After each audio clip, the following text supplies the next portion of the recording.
Hello everybody. Yeah, obviously you can make sure you're watching on the open screen, as I obviously can't have those numbers going down too low. Um, Hello. Today we're looking at, as I said before, Hamlet Act 1, Scenes 4 and 5. Scenes that I think are pretty straightforward, but, as always, do require a wee bit of extra interrogation, and perhaps this is extra that you can do on your own, and what we've done before in class. What we're going to be covering today, obviously, is Hamlet's first interaction with the ghost, which should hopefully be useful. The ambiguous nature of the ghost itself, the uncertainty that the ghost provides, building on what we did in Act 1, Scene 1, and then some stuff on the themes of revenge and remembrance. Okay, so we're going to try and cover some of that theme as best as possible. There's quite a lot to get through, these two scenes together. They do run quite long, so hopefully I can keep this nice and short, or at least to a reasonable time length. No one wants to watch me go on about this for too long. The two scenes together basically run back to back. They're one of a couple of scenes in the play that I would say should directly follow on, and that realistically there shouldn't really be much in the need of actual scene gaps here, I would say. And I'm going to talk about the reason why there is a scene gap in a second. The only other parts of the play where I would say that that is probably the case are those scenes at the start and the start of Act 4, where there's a bit of a kind of overlap in terms of them. But I think these ones fit the smoothest transition from scene to scene. So let's get cracking. Before I do that, one quickly. Obviously, for those of us watching it live, not you guys, not when you come back to this and watch it for revision later on, but for those of us live, your academic tutoring week booking form is online. The link is available through Teams. Please click on that, fill it out. Don't overwrite anybody else's slot, and that'll all be good. Okay. Other than that, not got much else to say. As a reminder, another one is another one is coming online next week. But as I said, I won't record that live. That will just be a pre-recorded video for you. Okay. Awesome. All right, let's get cracking. So let's go to the text itself. Here we are. Now, Act 1, Scene 4 starts with Hamlet as the opening line, which is, other than that, which is probably the only tweak really otherwise, and this makes it feel a little bit different from Act 1, Scene 1. We start with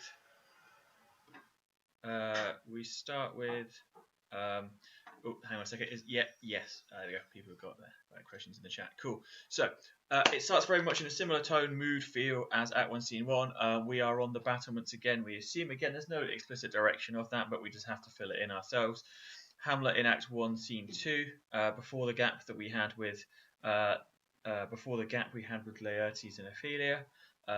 This scene comes back in to give us the sense of a kind of almost return to that feeling. We are back in the kind of spooky mode almost. Certainly tension's back again, and the description of the setting is very much the same. Horatio here says that it is a nipping and an eager air, perhaps mirroring the description of earlier in the play where we had the cold and biting nature of the thing. Let's just quickly check around if I can get this sorted. Yeah, so the cold and biting nature of the previous scene is replaced here a little bit with that. 1 second, guys. Let me just transition this, see if that makes it any better. Well, I can hear myself a little bit better now. Right. So yeah, the change in scene there works a wee bit better for us, and we have this new kind of version of it, almost like we're being prepared for the kind of ghost's appearance again. Okay. With that in mind, as we turn the page over, Hamlet now reminds us again of the exact circumstance. What hour now? Hamlet's dialogue at the start here is kept pretty perfunctory and quite direct. There's nothing to be expanded upon too much there. I think it lacks a 12. There's a bit of uncertainty here. Obviously, no one's wearing watches at the time period, but Horatio's I think it lacks a 12 starts introducing that theme of uncertainty, I suppose, throughout the scene. Um, it's something that is a little bit subtle. I'm going to get rid of that reputation here. We don't need that. It's a little bit subtle in the scene, but I think it actually works quite well. I don't think overall it's a huge thing in and of itself, but what it does do a little bit is provide us with a sense of like ambiguity around the area, and that's key for the rest of the scene. And this idea of ambiguity, guys, is something I'm going to be keeping talking about throughout the scene, because I just think it's really important. Marcellus asks, obviously, he says like, no, it is 12 o'clock, it is struck. We have that kind of, again, disparity between the two people. We're back on the split lines again as well. Horatio says, indeed, I heard it not. So we have this sense of the split lines going again, exactly stylistically the same as the first scene of the play. The characters are nervous. Yeah, Horatio didn't hear the clock go to signal the midnight hour. So I think that's pretty significant for this part of the play. It then draws near the season wherein the spirit held his wont to walk. Now this section here, obviously, it's by season. He doesn't mean literal kind of part of the year season, but he just means the time frame. Okay, just to be clear there, when he says season, it's not necessarily a literal season. We then have a flourish. This is one of the few stage directions we do have in general in the play. We don't have many, as we know. So it's interesting that this one is highlighted upon here, that there should at this point be a flourish of trumpets and two pieces go off. Now, pieces here is a reference to cannons. That's all it means, is just a cannon. And this is a reference to Act 1, Scene 2, in which the King of Denmark, Claudius, says that tonight, no jocund health that Denmark drinks shall go unanswered by these guns. So the court are, having a celebration of this wedding, which they seem to be here to rejoice in today. That seems to be the focus of the time period, the new marriage between Claudius and Gertrude. And every time Claudius drinks a drink, they're going to fire the guns off. Okay. And Horatio's like, look, what is this gun and trumpet all about? Why is that happening? And Hamlet's like, okay, let me tell you. The king doth wake tonight and takes his rouse, keeps wassail and swaggering upspring reels, and as he drains his draughts of Rhenish down, the kettle drum and trumpet thus bray out the triumph of his pledge. So, as it says in the text, he's gone out, he's off, he's drinking in a kind of cheery and celebratory manner, the keep wassail. And as you go through it, the swaggering upspring reels, and as he drains his draughts of Rhenish, so Rhenish is a specific type of wine, in the footnotes here, from the Rhine region of Germany, so it's just a name for a type of wine. The kettle drum and trumpet thus bray out the triumph of his pledge. So they are just firing off every time he drains his cup of wine. Horatio's like, is this a custom? Is this like a tradition or something? And Hamlet's like, yep, it's certainly, I marry, it is. So he has to kind of qualify this with the marry. He gives it the kind of the oath. He's like, in truth, it is, yeah, truthfully. But to my mind, though I am native here and to the manner born, even though I am kind of used to this, even though this is like a hometown custom, it is a custom more honoured in the breach than in the observance. I.e., this is something that is best honoured by not doing it than by doing it. I.e., it's a bit tasteless, it's a bit tacky. Okay, so this is suggesting, again, like Act 1 Scene 2 does, a pre-existing dislike between Hamlet and Claudius. Remember that at this point Hamlet has still not seen the ghost. Obviously that's why he's here, and he also has not heard from the ghost, obviously, if he hasn't seen it, all about Claudius's misgivings. So Hamlet already has a distrust in the king. This heavy-headed revel, east and west, makes us traduced and taxed of other nations. Basically, everyone, this drunken revelry, basically east of here and west of here, i.e. in other nations, countries nearby, it makes us basically a kind of mocked and otherwise kind of, you know, as it says in the footnote, censored, I believe is the term they use. But it essentially makes them a kind of, not a laughing stock essentially, but it lowers their international prestige. He thinks that this tradition doesn't help Denmark on the international stage because it makes them look, as he possibly rightly points out, like a bunch of drunkards. As you would imagine, people firing off guns every time they drank a drink. They call us drunkards, and with swinish phrase, swinish. I would bear that in mind, thinking about later on where the king is referred to. Well, actually, no, even previously, actually, with the king and the queen's lovemaking. I think it's in Act 1, Scene 2, isn't it, where he describes the king and queen's lovemaking as over a nasty sty. Oh no, that is later on. That is in Act 3, Scene 4, when Hamlet confronts the queen. Soil our addition, and indeed it takes from our achievements, though performed at height, the pith and marrow of our attributes. So he goes to, like, actually, look, this one singular flaw makes Denmark as a whole seem a little bit worse. We suffer for it, yeah. It's not a good thing. So the text just doesn't seem to want to line up today.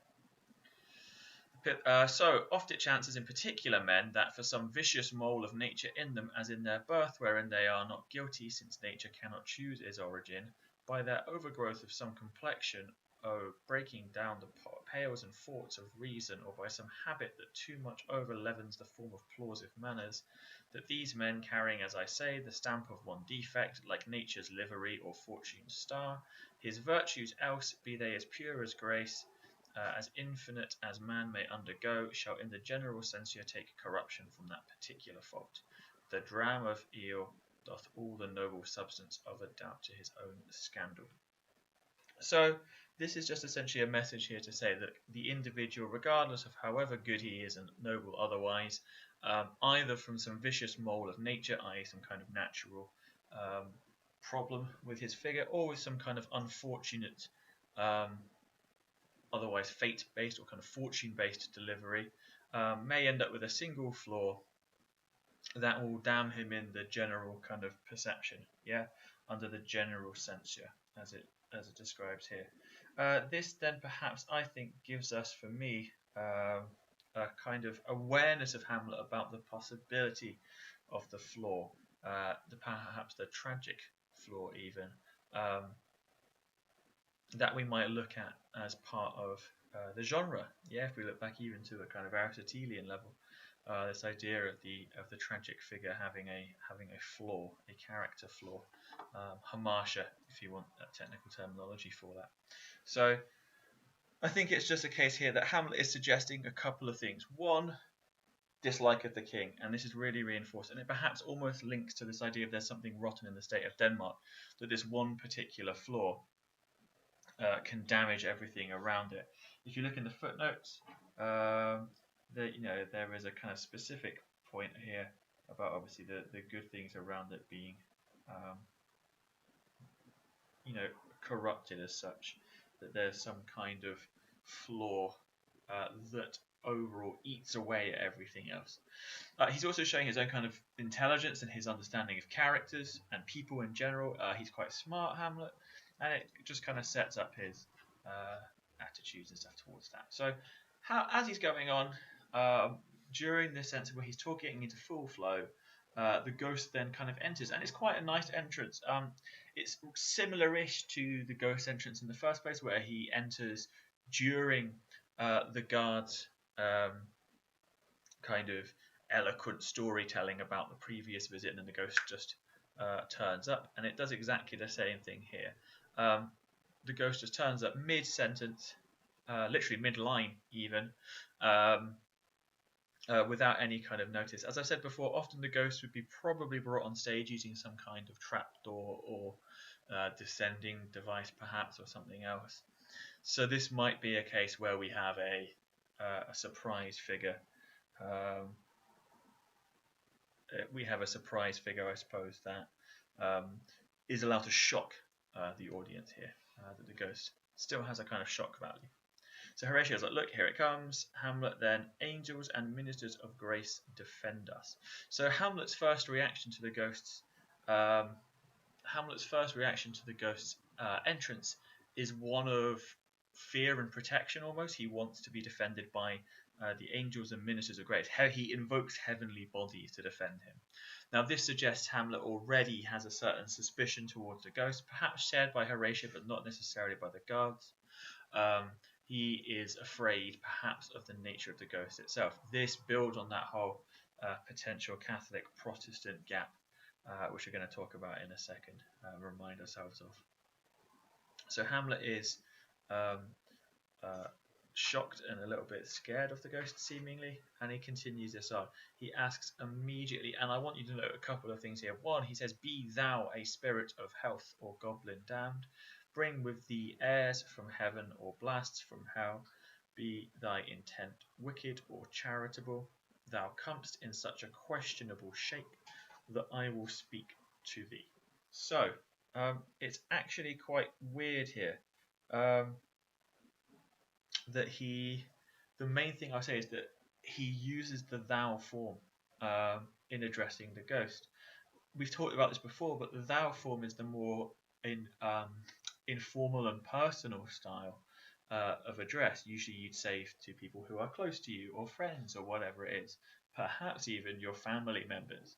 Now, given his distrust in the ghost and the ambiguity that Hamlet presents around the ghost, it seems odd that he chooses this more personal style where he seems to find the ghost's identity a little bit uncertain. So the questions there that we maybe have are, is Hamlet already kind of not falling for the ghost romantically, but is he kind of believing this to be his father before he really interrogates the issue? Or perhaps is it a casual usage in the sense that he's using it maybe in a just a very casual way, that he doesn't really take the ghost seriously? But I don't think that's the case. I think realistically here, this is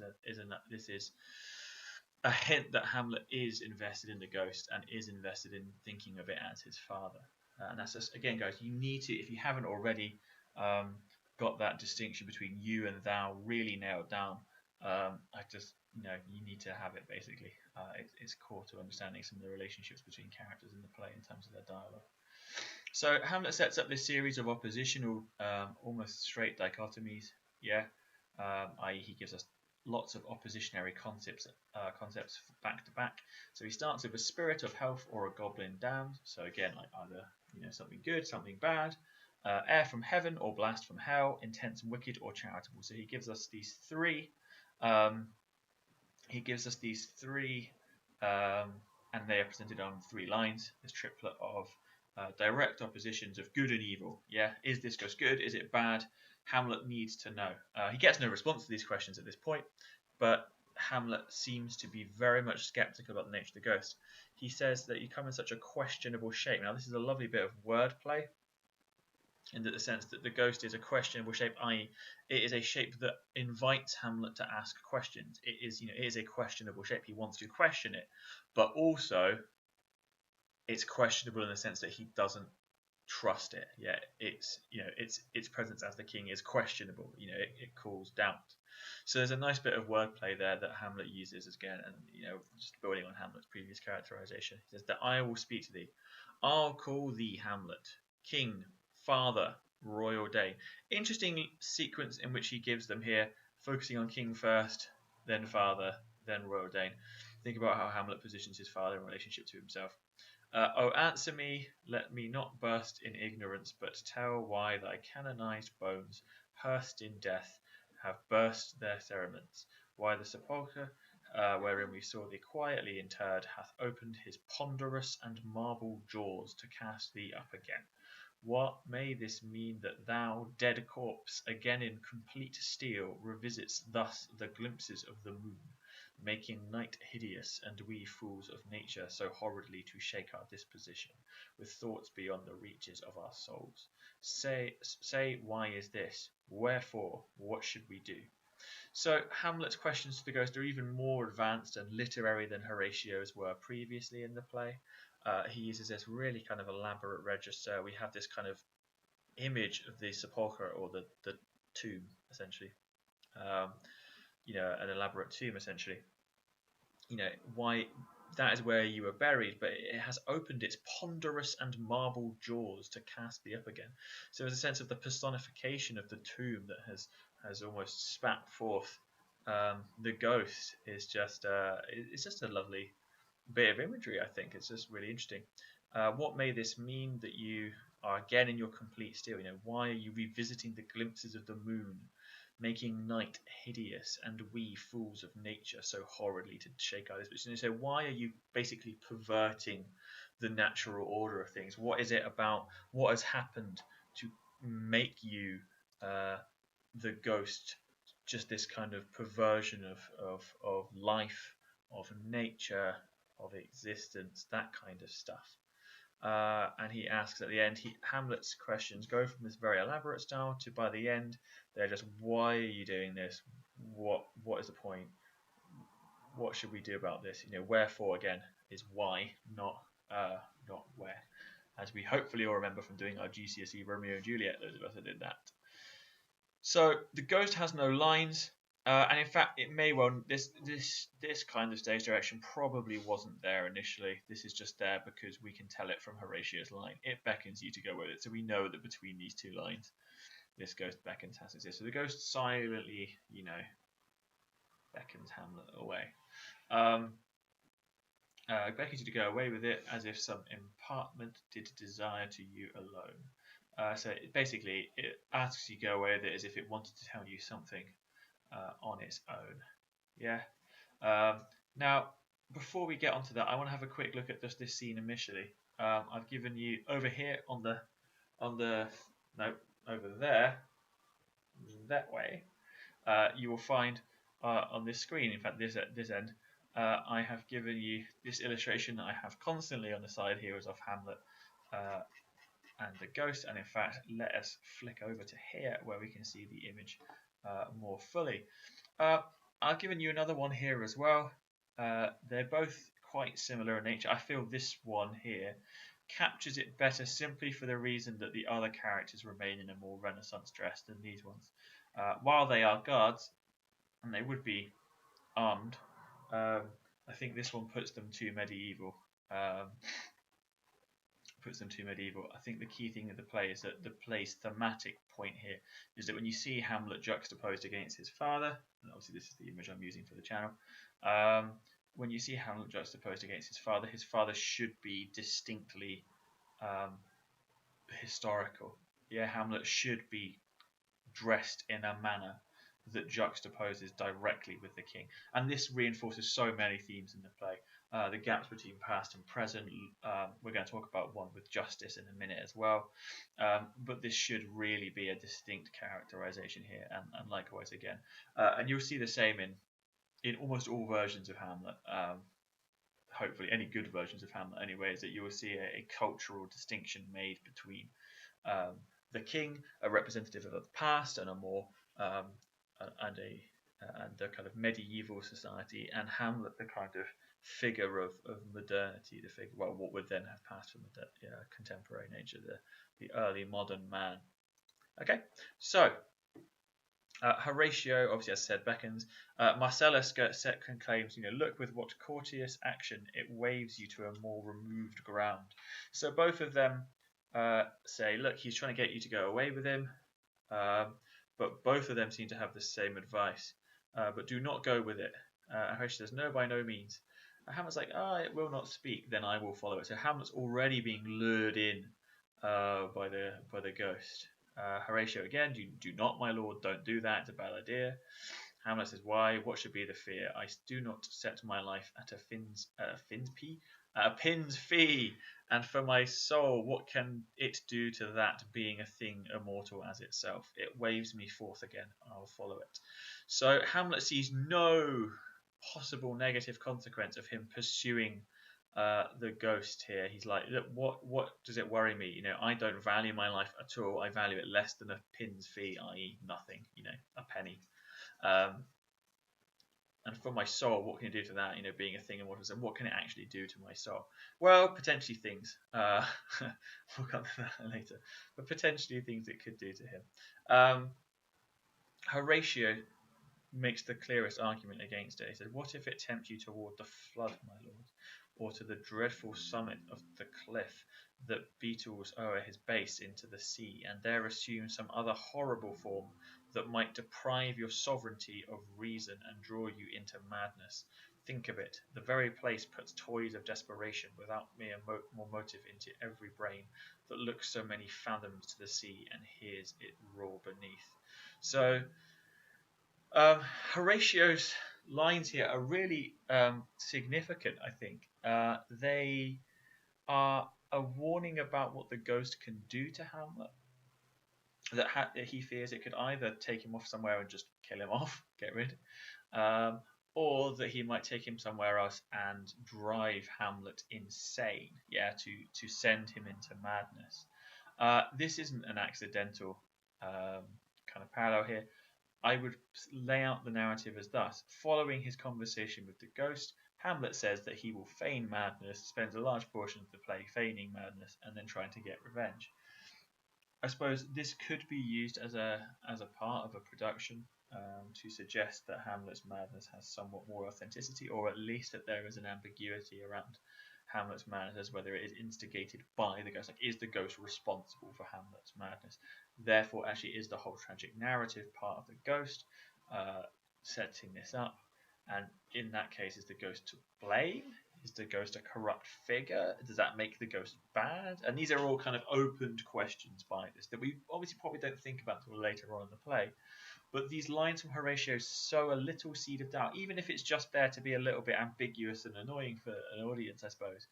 They sow that kind of broader theme of mistrust and uncertainty in the ghost here that otherwise would be a little bit flat if there was no anxiety around the ghost's intentions. Hamlet seems to ignore Horatio. It weighs me still. Go on. I'll follow thee. Marcellus just repeats, you should not go, my lord. Hold off your hands. So this perhaps reflects the struggle that I've represented going on here. Hamlet's being restrained, and he's just like, no, let me go. I want to go and talk to my dad. And Horatio's like, look, be ruled. You shall not go. Listen to me. Be ruled over by us. You should not go to this. And Hamlet issues this line: my fate cries out and makes each petty artery in this body. So he almost evokes this idea of fate here, of predestination. This is his destiny to go and do this. And it makes every nerve in his body as hardy as the Nemean lion's nerve. Still am I called. Unhand me, gentlemen. By heaven, I'll make a ghost of him that lets me. I say away. Go on, I'll follow thee.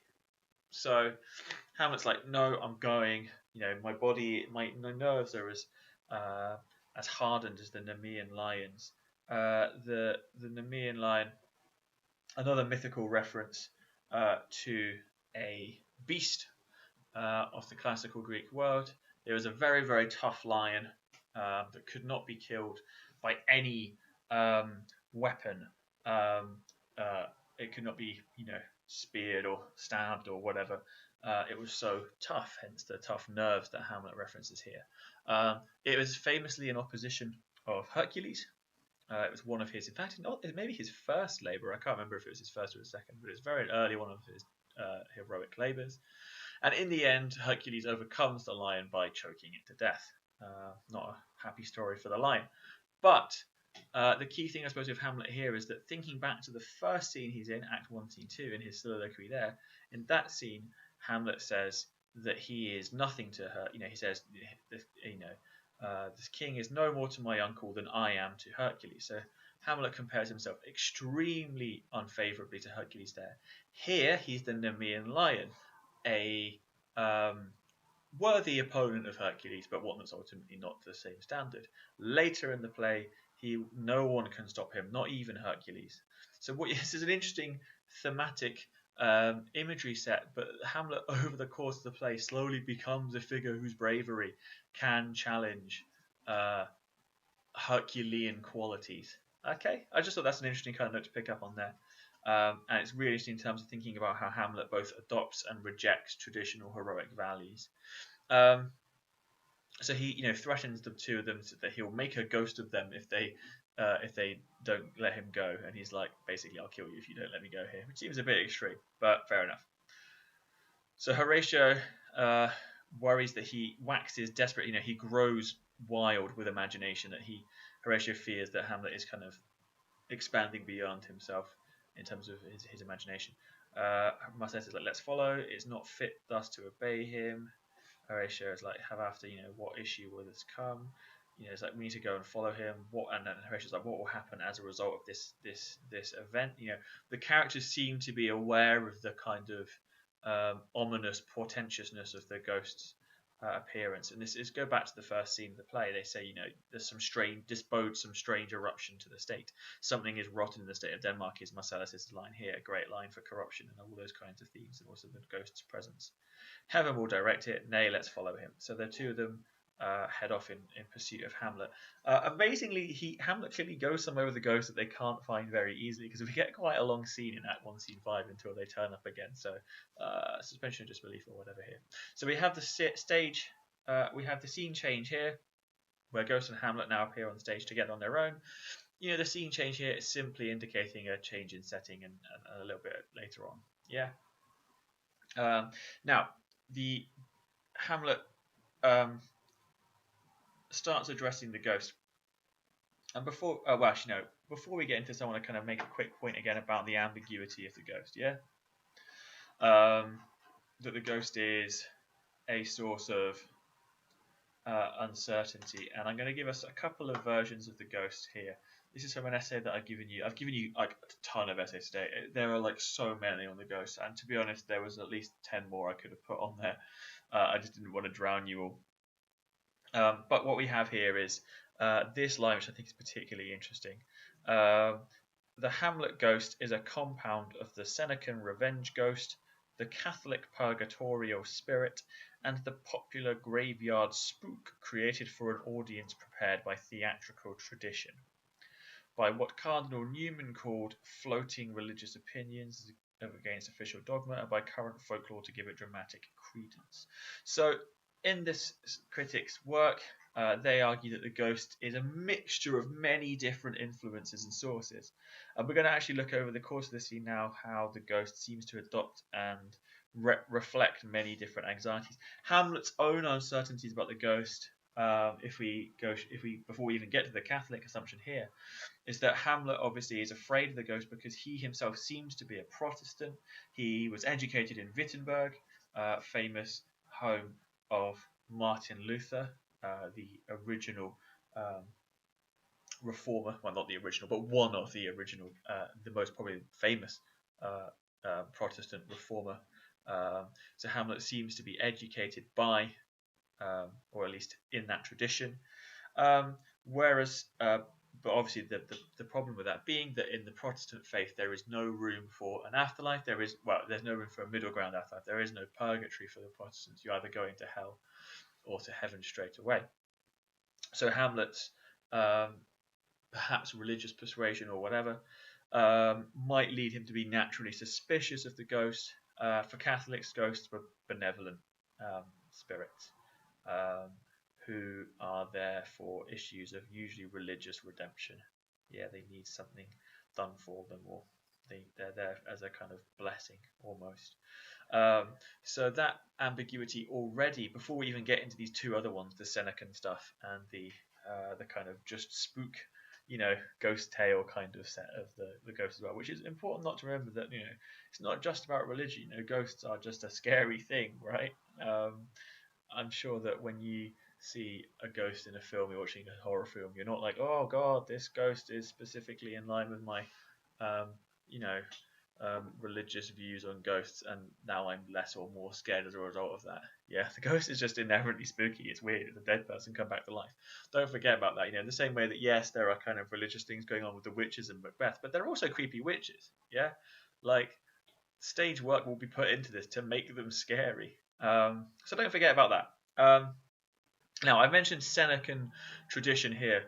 I've got a quick slide prepared for you on that. So Seneca, very quickly, Seneca was a Roman writer, mostly early 1st century AD, so probably 30s through 50s AD. He was a philosopher, a writer, whatever. There's much of other stuff, but he was also a playwright. And he wrote a bunch of plays. We've only got about 10 surviving. and they were all tragic works. He based them on Greek stories, obviously the same similar stories to those that the classical Greek playwrights of Athens and wherever else wrote, but mostly Athens. But his style was not quite the same. His style was mostly focused around revenge stories. They were much more heavy in the way of bloody description. Still no necessary blood on stage, but the description was there. And they were very prominent in their soliloquic nature. They had loads more soliloquies than you would see perhaps in the Greek tradition, which is often very much based around the dialogue between two characters usually, and very often it was especially in things like Sophocles, is very much almost an ideological dialogue. It's very much about kind of like philosophy, that kind of back and forth.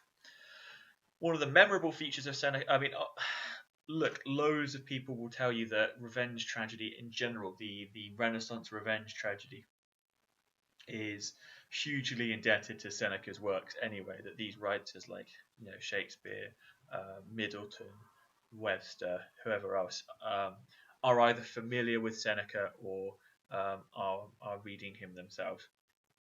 So that's something to be aware of anyway.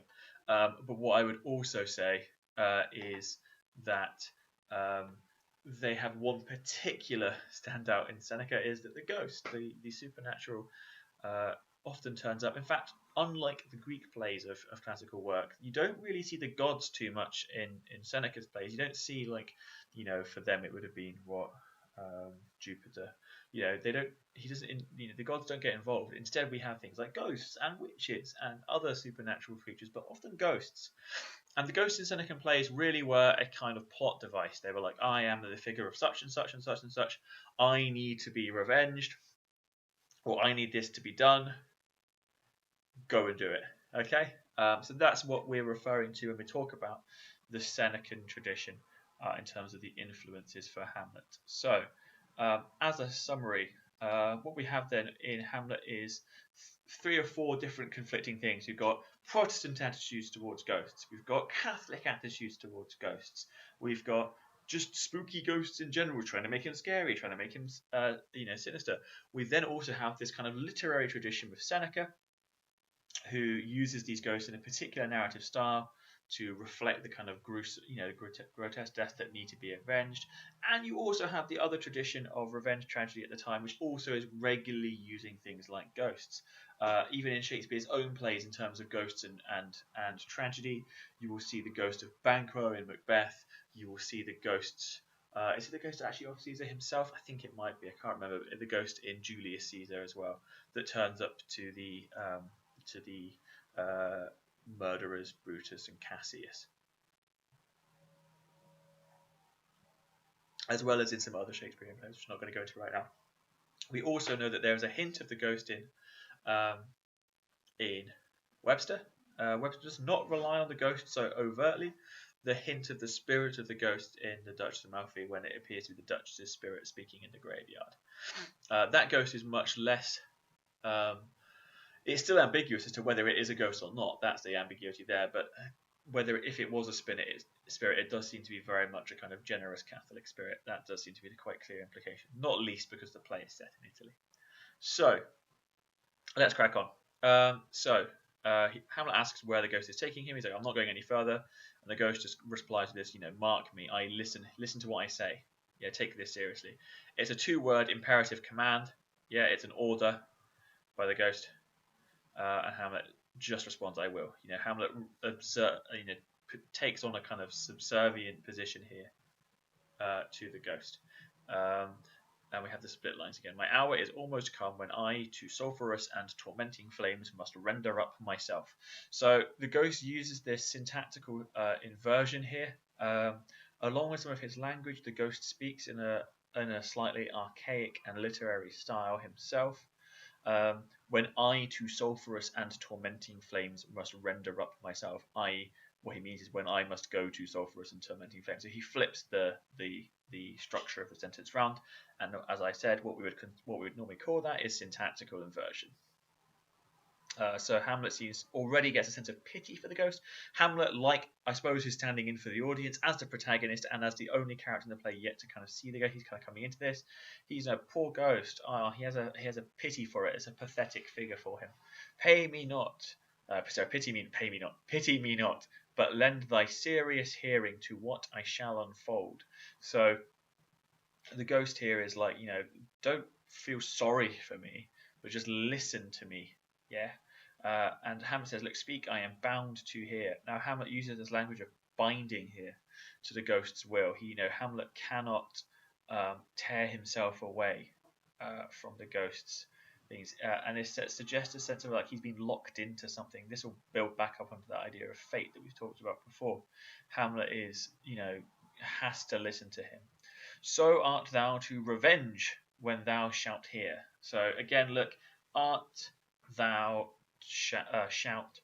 So art and shout, again, adopting the slightly more archaic forms, which you don't see Hamlet use that often. But there's a direct instruction, you are to revenge when you hear what I have to say.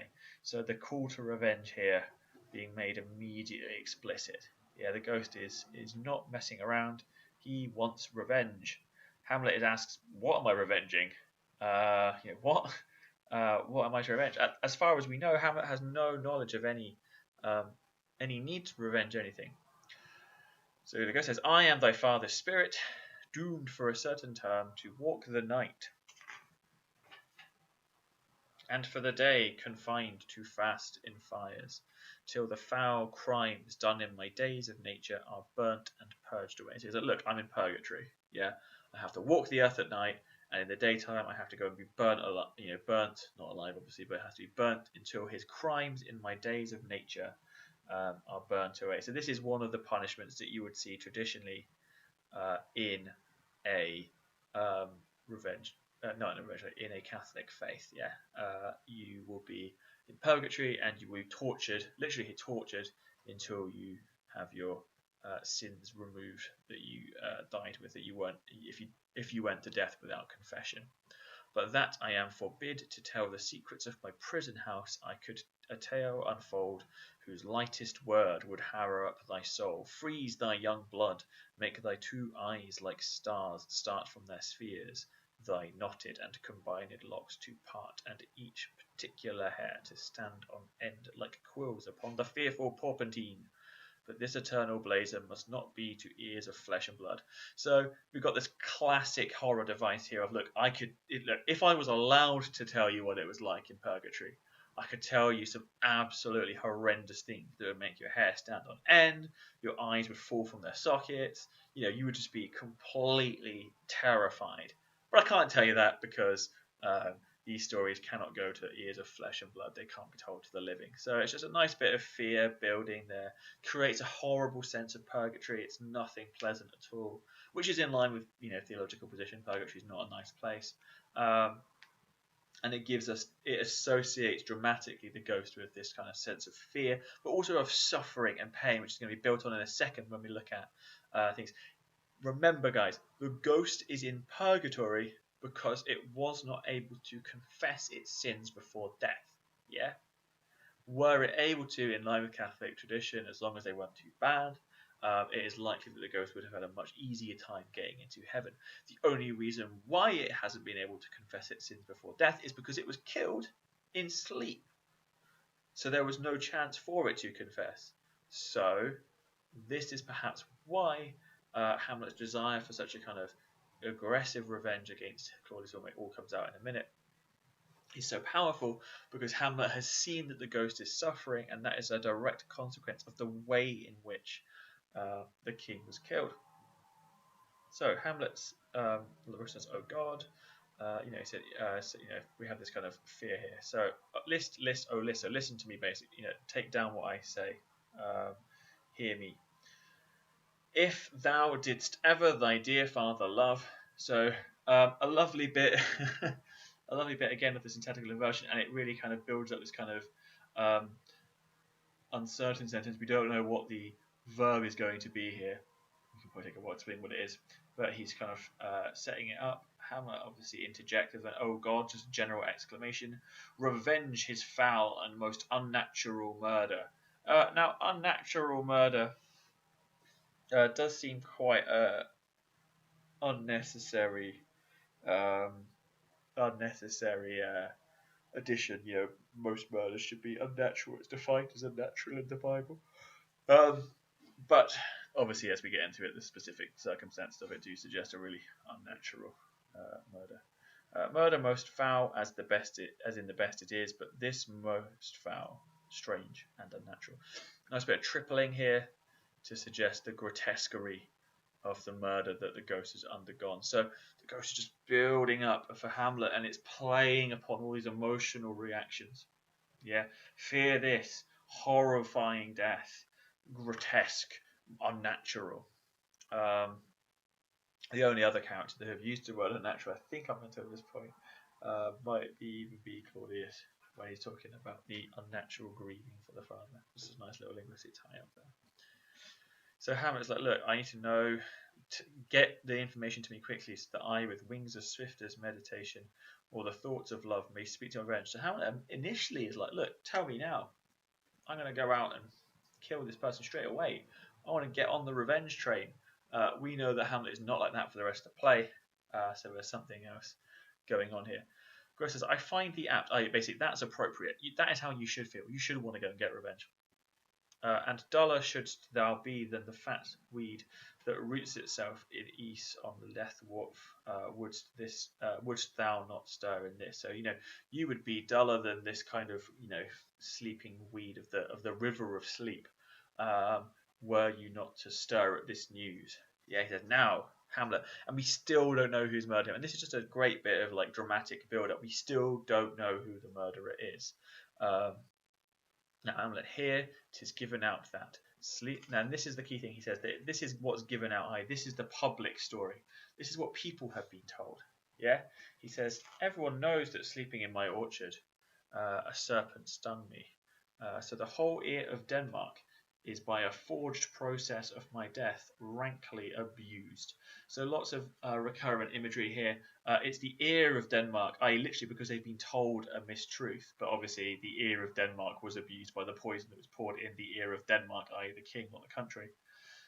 Is by a forged process of my death, i.e. a lie told about my death, rankly abused.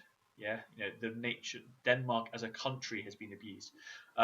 He extends the wrong done by the villain, not just from himself, but to the nation of Denmark. Obviously, he is the king. Obviously, is a kind of individual representation of that nation. But I hope that makes sense there. That kind of way in which the ghost expands out this problem. Says, but know thou, noble youth, the serpent that did sting thy father's life now wears his crown.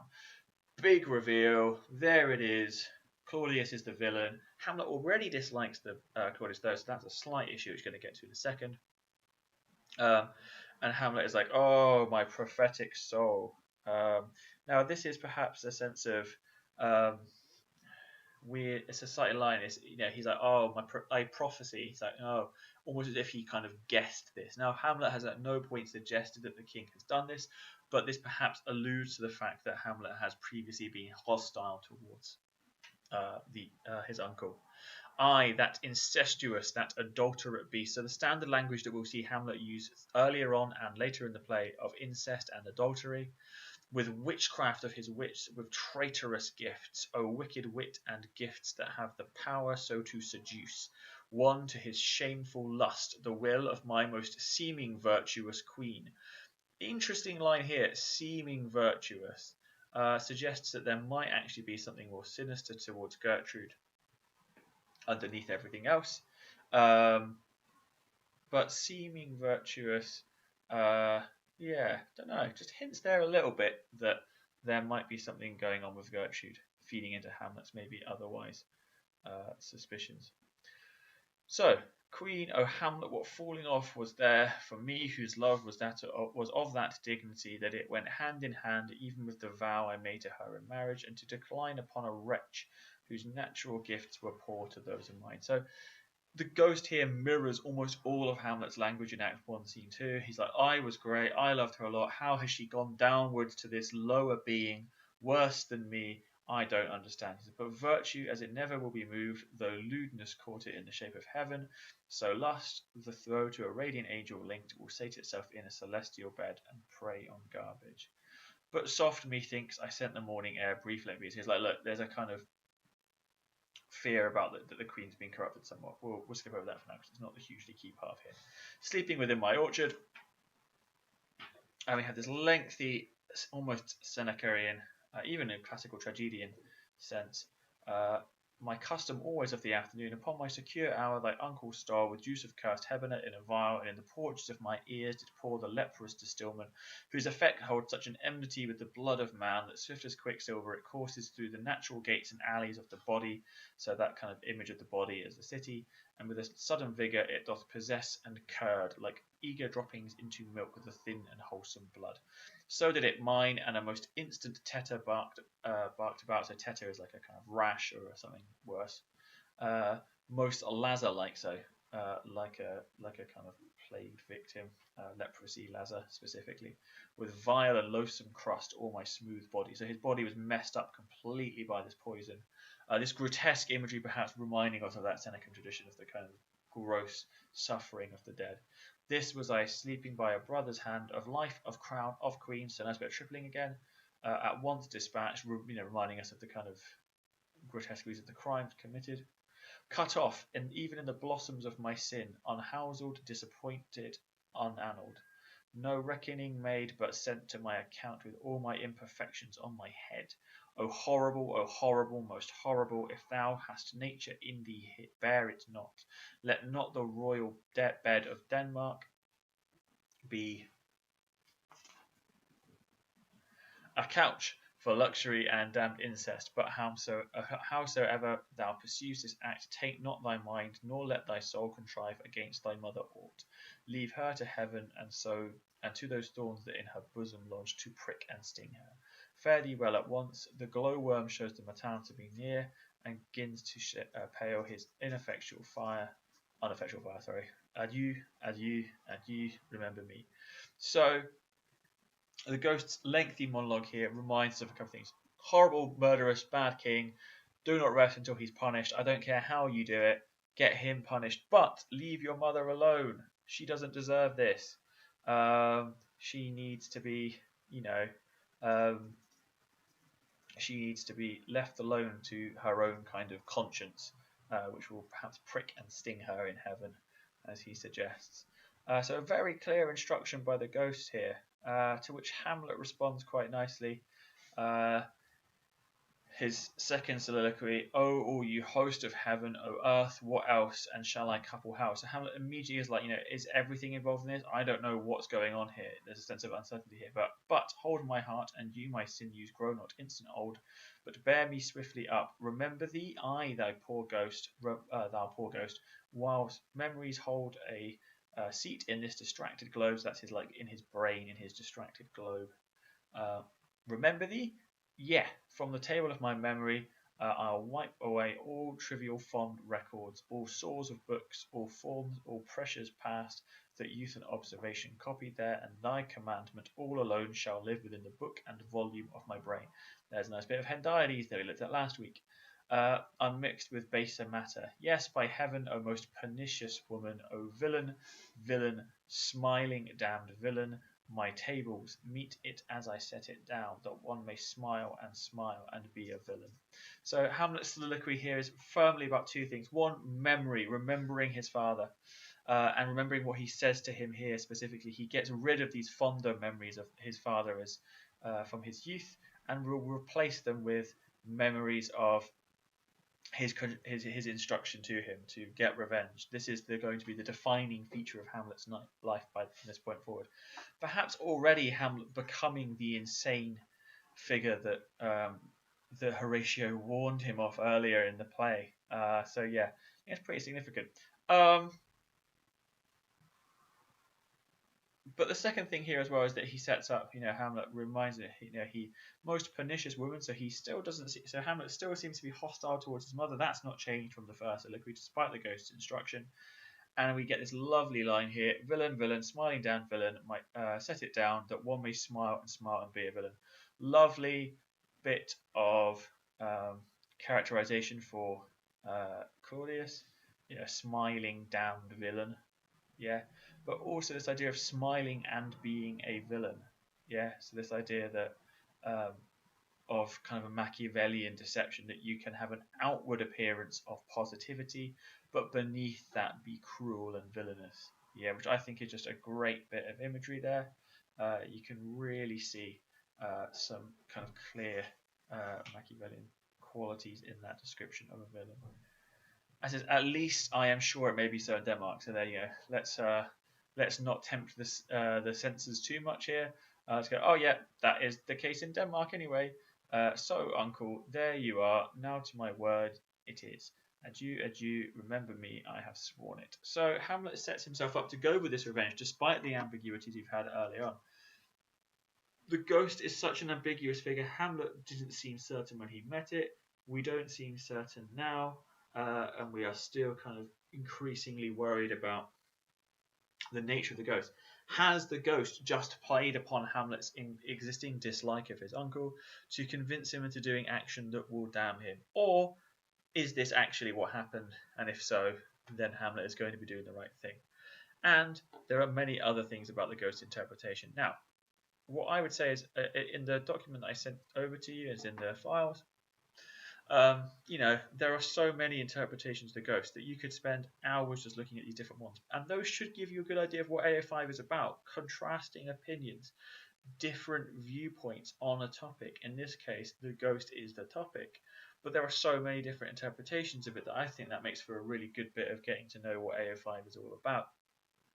Secondly, here's a little debate topic for you. The ghost's actual and unclear identity is supposed to be ambiguous because that gives us a feeling of unease and discomfort in Hamlet.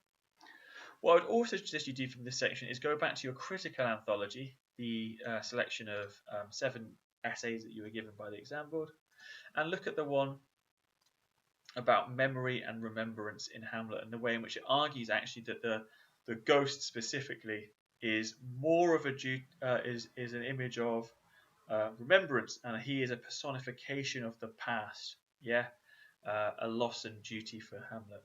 So go back and have a look at this. There's a couple of key things. Hamlet never promises to revenge, only to remember.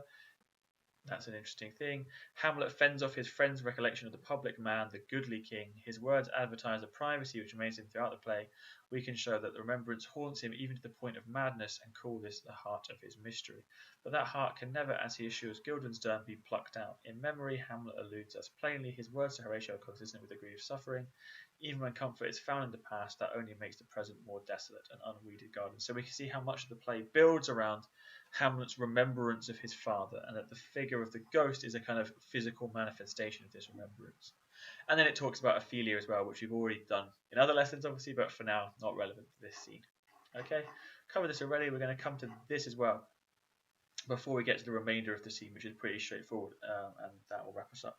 So I'm going to talk a little bit about filial duty. So filial duty is your duty as a son in general, in any context. But I want to give you this little bit of line here. So in Hamlet, Shakespeare presents the audience with the common theme of nature, death of fathers, and 3 sons, Hamlet, Laertes, and Fortinbras, who feel the filial duty to revenge these premature deaths. At first, all 3 sons idealize their fathers, with Hamlet giving his father godlike characteristics, but their paths to filial duty quickly diverge as Hamlet questions the morality of the ghost's call for revenge. We'll see about that later. While Laertes and Fortinbras accept the pagan code of blood vengeance supported by Claudius's court and steadily move towards revenge, Hamlet delays because this code contrasts with his Christian faith. Ultimately, Hamlet's tragedy results when he attempts revenge, striking through the curtain and killing the wrong man. However, Hamlet quickly recognizes the significance of his actions and the power of providence. That's kind of godly, religious kind of providing of good fortune. Through the many miracles on his sea voyage as he returns to Denmark, offering Laertes an exchange of forgiveness. Hamlet's revelation has come too late, but his final offer of forgiveness portrays the triumph of his Christian faith and his belief in providence over the codes of his earthly father. Now, this sets up this idea, the play's kind of own contextual kind of disagreement with maybe even other things about things. In fact, in general, guys, revenge, tragedies, exploration of revenge is kind of key theme, which is that revenge is kind of wrong, but it's effective, but it doesn't work within a civilized society. So for centuries, guys, the righting of familial wrongs and revenging crimes committed against family or honor was a core aspect of society. If you go back to the classical world, the Odyssey ends with the brutal, kind of horrific murder in some cases of the group of suitors. in order to regain Odysseus's family honor and his own personal integrity. If we look at even in the play itself, Hamlet, we have the extracts from the Aeneid where Pyrrhus gets that bloody revenge and quite gruesome revenge on the family of Paris. The medieval world had various forms of personal revenge traditions. In England, Weregild was a type of monetary compensation, something like literally it's like human gold. Um, was a kind of fine almost that you had to pay for the killing of humans, and it genuinely ranked people of different societal ranks at different worths. Duels for personal honour and revenge were commonplace for large stretches of time, and obviously within communities that had little to no enforcement of laws, it was obviously difficult to imagine anything other than personal revenge becoming a regular occurrence when issues of murder and otherwise crimes were being committed. Hamlet, as it says in the quote above, though, from Drury, perhaps seems to adopt the uncertainties about revenge from a more modern perspective, when in the Renaissance period we have the expansion of law and its enforcement through more legal courts. The court system was now a very prominent thing. So Hamlet, although in this scene declares revenge, he will later interrogate this a little bit further because of his own uncertainties. When we actually look at Webster, guys, which we hopefully should be doing, Webster, who seems to have been at least involved in the courts, if not a lawyer himself, it's kind of significant that his revenging figure Basola is already the murderer and criminal that we expected, that we expect him to be, and that actually Basola is aware that when he takes justice in the form of revenge, he is mutilating the personification of justice. He says, we have justice without the scales here. Justice just with the sword isn't really justice, but it's effective and it gets rid of the brothers. So the ghost's demand for revenge seems to come from this older time, this honor-bound time. The ghost doesn't seem concerned with modern conceptions of morality, neither certainly does not Laertes. I'm not sure if I agree on the Fortinbras. I think Fortinbras wants it but doesn't think it's wise. And the ghost seems to be at odds with Hamlet, which is reinforced, guys, through the dress code that I talked about earlier. It all links together. Right, so that's all good. Let's run through the last bit of the scene then. From this point onwards, it's pretty straightforward. The other two run on. They find Hamlet. Lots of meetings and introductions. Some joyous and some kind of quite extravagant language usage here. Horatio's in, what news, my lord? Oh, wonderful. Give good, my lord. Tell it. No, you will reveal it. Not I, my lord, by heaven, nor I, my lord. So Hamlet's like, I won't tell you what it is, because you'll tell other people. And they're like, no, we won't. And he's like, how say you then? Would heart of man once think it, but you'll be secret. So he's like, look, just keep it secret. And we have a nice bit. We rarely have this in the play, but we have two characters speaking at once. They're like, yep, by heaven, we will not tell anyone. And Hamlet says, there's never a villain dwelling in all Denmark, but he's an arrant knave. A bit of a weirdly kind of tautological statement here. So there's all villains are bad, basically, in Denmark. And they're like, and Horatius like, yep, I don't need a ghost to come back from the grave to tell me that there's a villain, that all the bad people in Denmark are particularly, truthfully bad. It's a bit of a statement. And Hamlet's like, why right? You are in the right, and so without more circumstance at all. He's like, oh yeah, true enough. You don't need a ghost to tell you that. I hold it in that we shake hands and part. You, as your business and desire, shall point you, for every man hath business and desire. And for my own part, I will go praise. And Hamlet's like, look, I'm going to leave you now. I'm going to go and do my own thing. You go and do your own thing. And Horatio is like, these are but wild and whirling words, my lord. So he's like, this isn't quite right. This is all a bit manic. Perhaps the madness already. Hamlet's like, I'm sorry they offend you heartily. Yes, faith, heartily. There's no offence, my lord.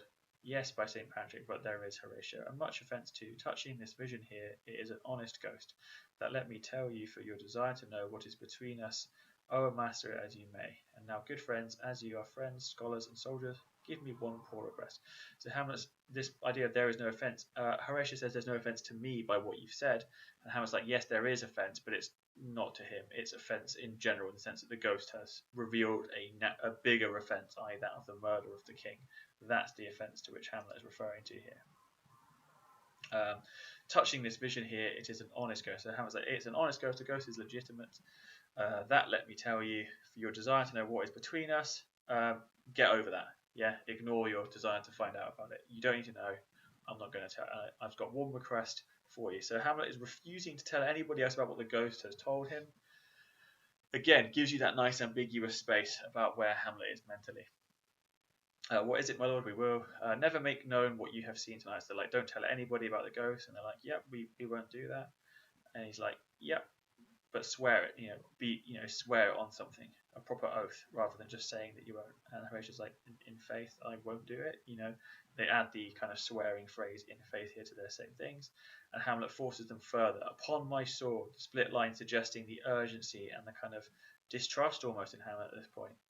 Marcellus is like, yeah, we have sworn it already, but Hamlet's like, no, I really, really need you to do this on my sword. So there's a real like panic in Hamlet and a fear here of being undone by these two men, and a real sense of kind of almost really intensity to him.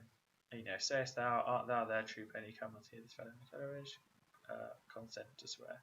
So Horatius is like, fine, just tell us what the oath we're swearing is. So Hamlet says, never to speak of this that you have seen, swear by my sword. And this is the point where we have an interesting change here. The ghost gets involved. The ghost, in a disembodied voice, which hasn't ever had a thing that says comes on stage. So we assume that the ghost is doing this from off stage, says swear. Hamlet then uses his Latin phrase, which is here and everywhere. So he's like, look, we should swear on multiple bits of ground to prove it. Yeah. And they basically just move around the stage a couple of times, do the same thing a couple of times. So I'm just going to skip past that. And Hamlet says, and therefore, as a stranger, give it welcome. There are more things in heaven and earth, Horatio, that are dreamt of in your philosophy. So it's an interesting line there that Hamlet suggests that there is a greater world outside of traditional philosophy. He suggests that kind of supernatural element here. Yeah. But come, here as before, never, so help you mercy, how strange or odd, sometime ever I bear myself, as I perchance hereafter shall think meet to put an antic disposition on. So Hamlet's like, look, I'm going to pretend to go mad. I'm going to put on an antic disposition on, that you at such times, seeing me, never shall, with arms encumbered thus, or this head shake, or by pronouncing of some doubtful phrase, as well we know, or we could and if we would, or if we list to speak, or there be and if they might, or such ambiguous giving out to note that you know aught of me. Lengthy rambling here, almost Polonius-like in his style here, Hamlet. He basically says, look, when I am acting mad, don't do some kind of like knowing gesture. Don't make it look like you know that I am not. Yeah, don't rat me out. Essentially, is what Hamlet is saying here. Yeah, don't tell anyone that you know anything about me. This swear, and this is the final thing that he makes. Hamlet then gives us this last lines here. Rest, rest, perturbed spirit. So, gentlemen, with all my love, I do commend me to you. And what so poor a man as Hamlet is, may do to express his love and friending to you. He said, look, I will do. Thank you for doing this. I send my love towards you. Let us go in together and still your fingers on your lips, I pray. Let's go inside, but keep quiet about this. Yeah, Hamlet is really intensely concerned with keeping everything his secret because he feels like he has to find out the truth about the ghost first. The time is out of joint, O cursed spite, that ever I was born to set it right. This suggests again a level of fatalism, or not, or at least a kind of like divine intervention, or perhaps that Hamlet feels that he was born to set this scenario right. Nay, come, let's go together. So Hamlet's kind of torn up here, and these last lines of the scene are so frantic and so intense that Hamlet just seems to be kind of already a little bit unstable. Okay, right. Thank you very much. That is Act 1, Scene 4 and 5. I've got three scenes left to do. Yep, and then we'll have all of the play on digital format. Obviously, guys, go back and watch any other episodes of this. We've done so many things on the channel already. I'll be rewriting for the rest of this week my Hamlet essay, reworking it quite intensely, getting it nice and shined up, and then you can see how I made those changes when I upload that document, hopefully over the course of your exam week. Other than that, that's that, I think. Yeah, cool. Longish session, but hopefully useful. I'll see you later. Thank you.